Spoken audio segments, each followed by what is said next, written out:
precisa de um mecânico, de um sapateiro, de uma mão, de um pé, precisa de um piloto, de um ginete, de um holandês, precisa de artista, precisa de uma avó, precisa de amigos, precisa de alguém, precisa de você. Todo o trabalho da ACD Rio Grande do Sul é feito através da ajuda de milhares de pessoas. Precisamos de você para fazer muito mais. acdrs@acd.org.br.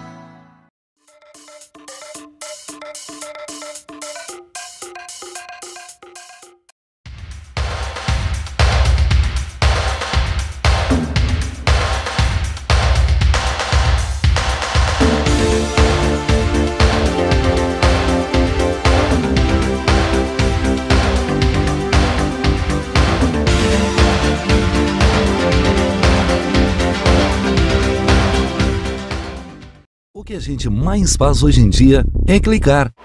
Pena que o destino da maioria desses cliques é esse, o desperdício.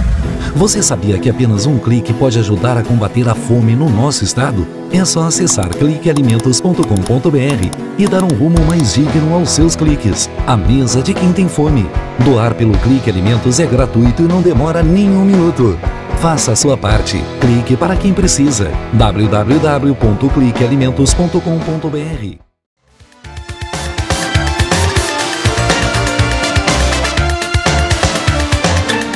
Satisfação, estamos recebendo novamente dentro do programa a doutora Tânia Müller Bastos, que participa conosco, ela que é clínica geral, especialista em medicina ortomolecular e também psicossomática, participando para falar de uma atuação sua dentro dessas especialidades, que é justamente para trazer informações sobre a medicina integrativa, genética e ambiental, quer dizer, detalhes importantes, a tradicional medicina comungando com a medicina atual e as novidades que estão se inserindo aí dentro, né, dessa área que realmente vem crescendo dinamicamente ao longo dos anos. Tudo bom? Tudo bom.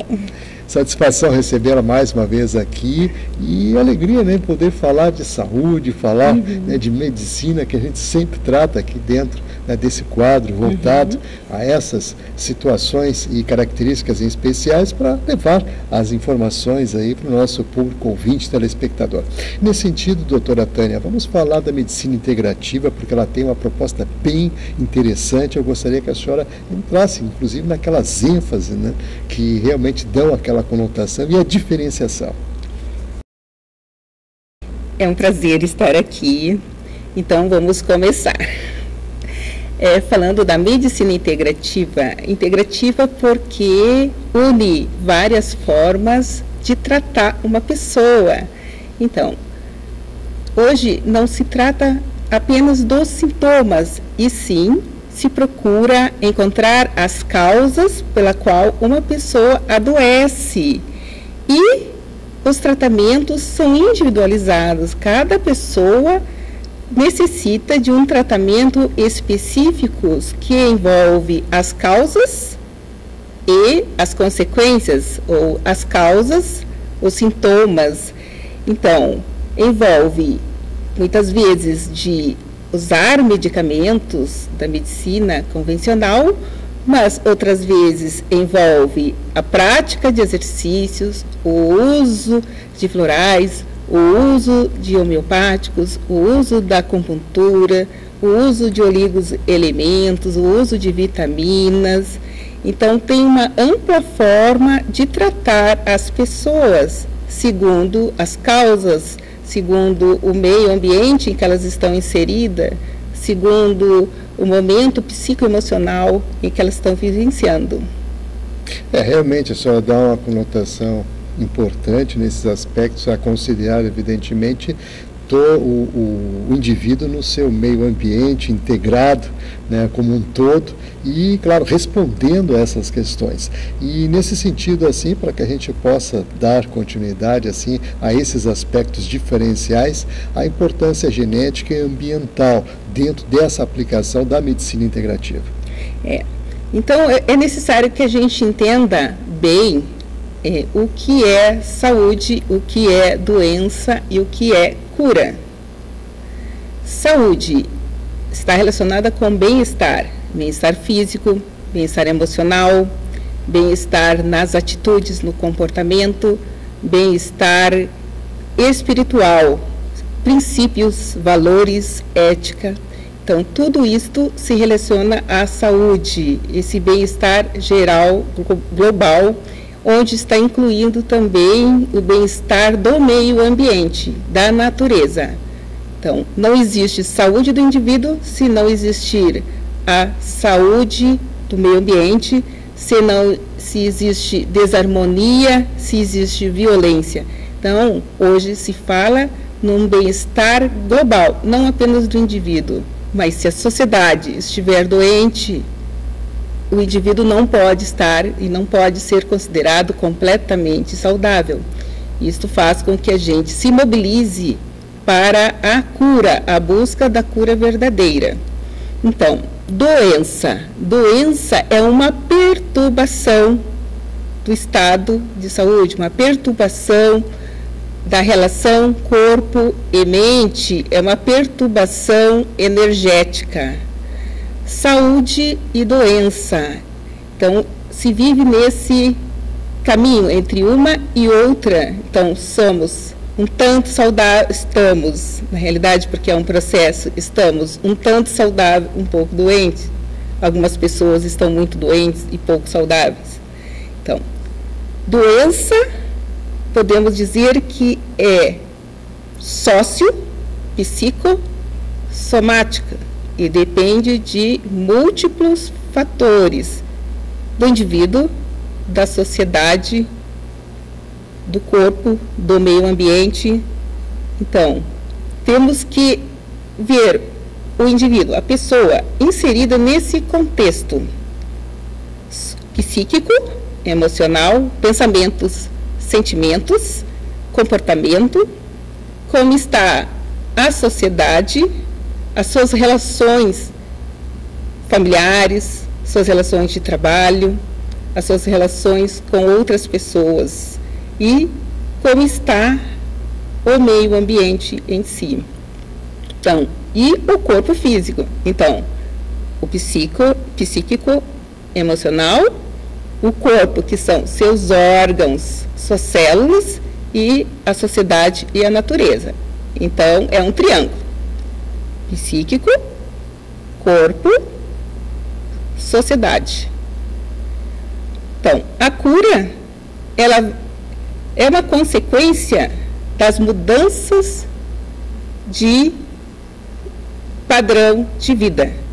Então, se uma pessoa está doente, ela deve se revolucionar, mudar o seu estilo de vida, mudar o seu padrão de vida psíquico, emocional, comportamental.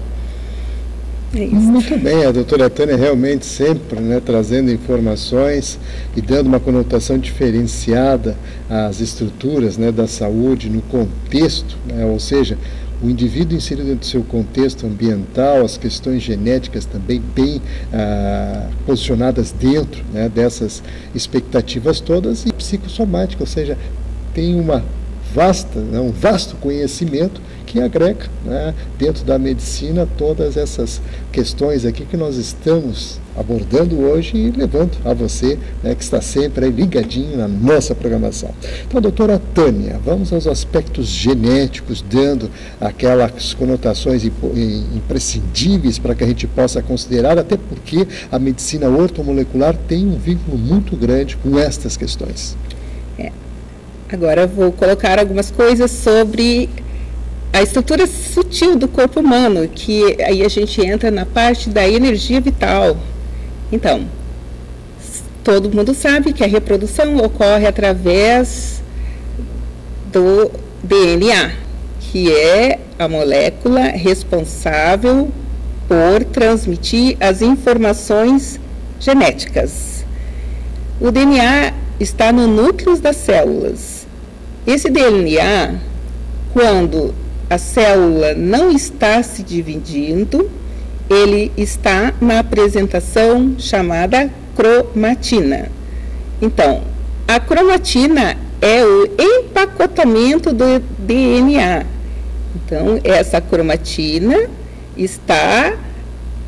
esse DNA está sobre a forma de histonas, isso é, tem proteínas onde ele fica enrolado e outras partes estão livres.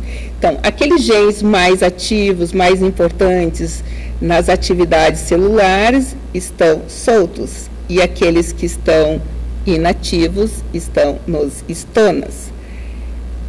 Então, isso colabora para a diferenciação das células.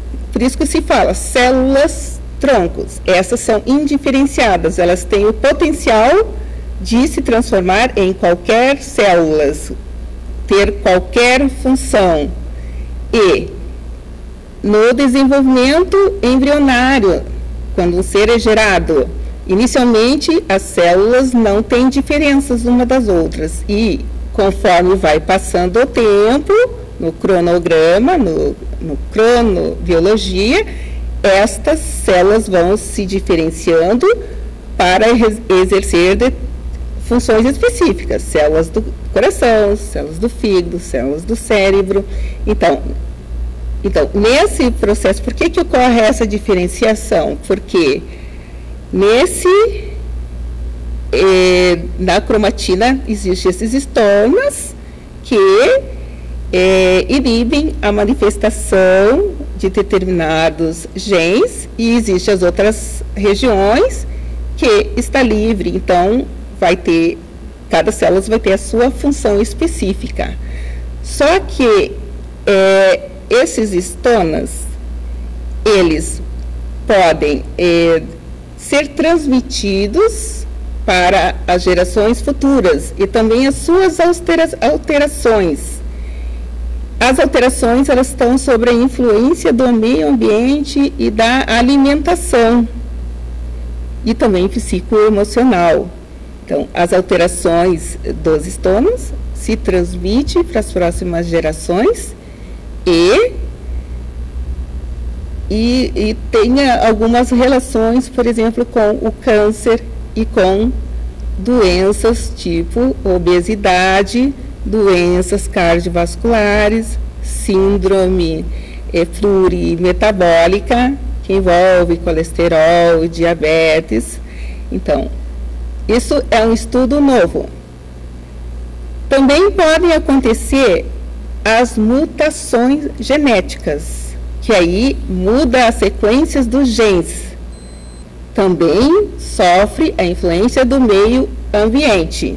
Então, tóxicos, agrotóxicos, venenos químicos, tipo benzeno, pode gerar a formação de alterações genéticas, mutações genéticas e câncer.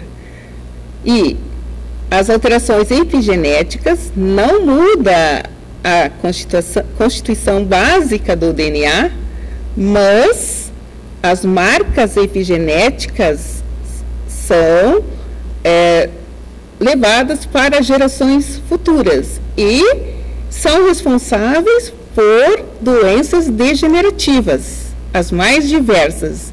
Esse é um campo novo que está sendo estudado, está sendo mapeado, assim como foi mapeado o mapa genético do ser humano. Então, hoje, a ênfase é o epigenoma. E se sabe que o ambiente tem influência importante neste campo.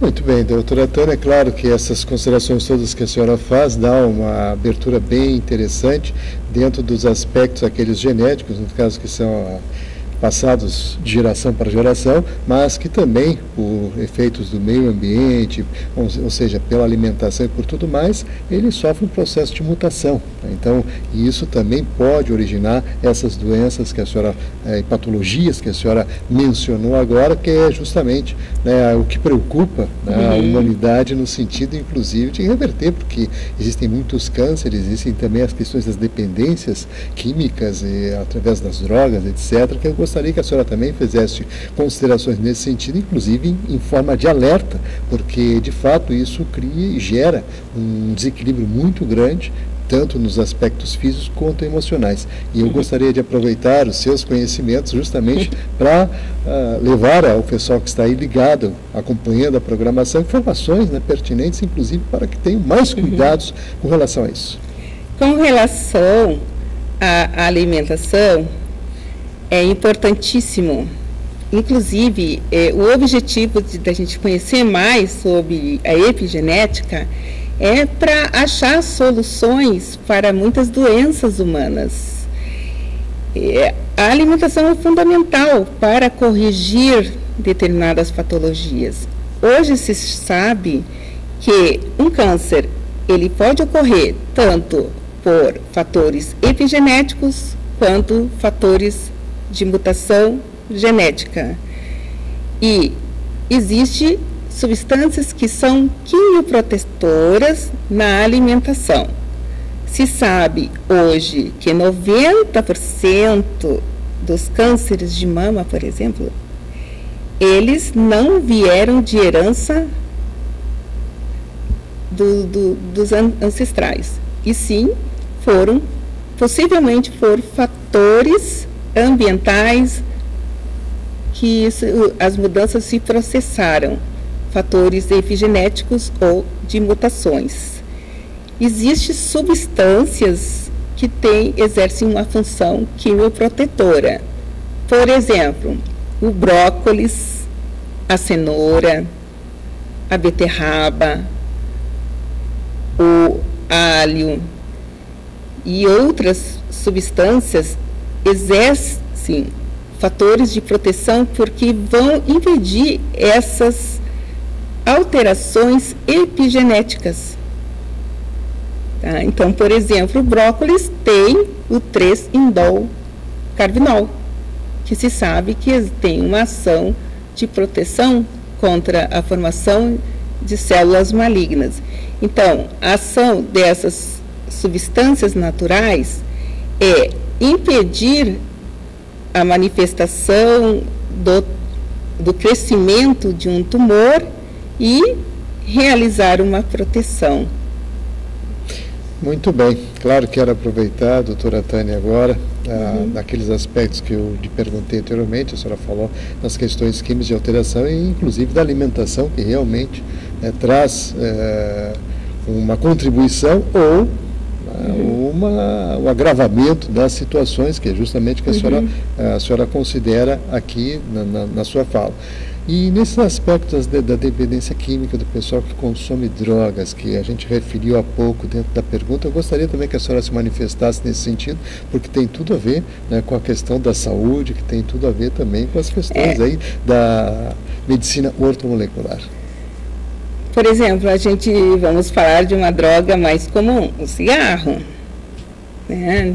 E o álcool são duas drogas mais comuns, além de outras, né, drogas de dependência química. Evidentemente que outras drogas que não o álcool e que não o cigarro, não existem estudos muito grandes, até porque é difícil que a pessoa confesse e diga que é usuário. Então, isto dificulta estudos de grandes números de pessoas. Então, mas se sabe, por exemplo, que o álcool, tanto o álcool quanto o cigarro, têm uma influência sobre o meio ambiente interno da pessoa. Então, eles são considerados uma contaminação ambiental interna. Então, e que traz alterações epigenéticas e alterações de mutação genética. Então, assim como o álcool e como o cigarro, existem os vírus também que podem gerar essas mutações genéticas e alterações epigenéticas. Então, é difícil ainda falar nesse aspecto quanto a outras drogas. É necessário fazer estudos. Obviamente que o abuso do uso das drogas vai trazer alguma consequência não muito boa na questão da saúde psicoemocional, vai gerar uma certa forma de estresse oxidativo ou adrenal e vai gerar alterações epigenéticas. Então, o estresse, que na realidade é a influência do meio sobre nós, tanto na alimentação, tanto na poluição, tanto nos relacionamentos, eles geram radicais livres, estresse oxidativo, desequilíbrio na função hormonal, esgotamento hormonal e alterações epigenéticas ou mutações genéticas, conforme o grau da lesão que pode proporcionar. Então o estresse é um causador de mutações. Aí, tanto o estresse gerando radicais livres, quanto tóxicos, quanto as radiações ionizantes, e venenos e vírus.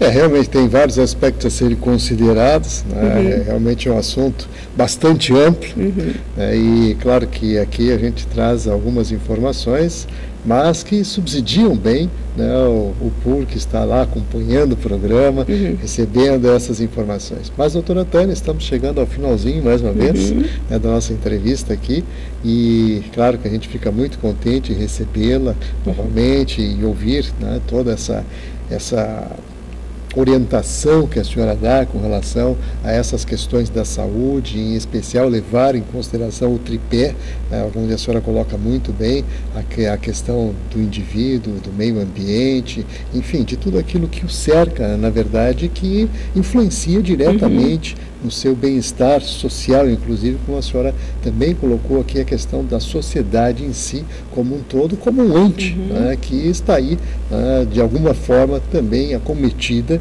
como a senhora bem o colocou. Nesse aspecto, então, eu gostaria que a senhora fizesse as suas considerações e, é claro, dando dicas importantes para o pessoal ter um cuidado maior com a sua saúde. Então, o cuidado maior com a saúde é justamente cuidar da gente mesmo, cuidar dos demais, cuidar do ambiente, participar de grupos saudáveis, cuidar da alimentação, procurar alimentos orgânicos, a água, cuidar com a água, que seja uma água não contaminada, então, respirar um ar que seja puro, que é difícil, mas então pode-se ir num parque, porque vai estar cheio da energia prânica.